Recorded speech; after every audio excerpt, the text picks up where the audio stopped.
Hello guys, मैं एक देवी पचरा देने जा रही हूँ। अच्छा लगेगा तो लाइक सब्सक्राइब करना और प्यार दुलार ढेर सारा बरसाना। दूसरी जगह लगा आई कोलीना केवड़िया अंदर आई दुर्गा माई ओ, अरे कोलीना केवड़िया अंदर आई दुर्गा माई ओ, भूखायल बासरवा डरिया लागई दुर्गा माई ओ, भूखायल बासरवा डरिया लागई दुर्गा माई ओ, आई कोलीना केवड़िया अंदर आई दुर्गा माई ओ, अरे कोलीना केवड़िया अंदर आई दुर्गा माई ओ, आई चुनारी माना ले चुनारी कई से चढ़ाई ओ, अरे चुनारी माना ले चुनारी कई से चढ़ाई ओ,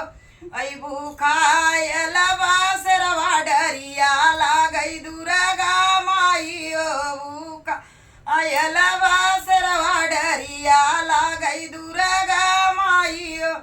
आई कोलीना केवड़िया अंदर आई दुर्गा माई ओ, अरे कोलीना केवड़िया अंदर आई दुर्गा माई ओ,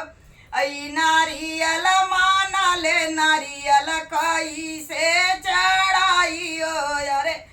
नारियल माना ले नारियल कई से चढ़ाई ओ, भूखायल बासरवा डरिया लागई दुर्गा माई ओ, भूखायल बासरवा डरिया लागई दुर्गा माई ओ, खोलीना केवड़िया दर्शन करी दुर्गा माई ओ, अरे खोलीना केवड़िया दर्शन करी दुर्गा माई ओ,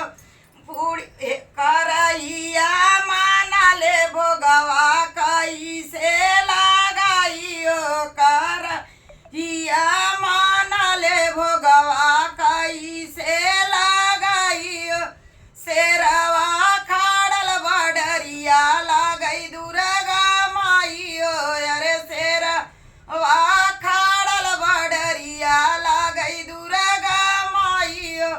आई कोलीना केवड़िया अंदर आई दुर्गा माई ओ, अरे कोलीना केवड़िया अंदर आई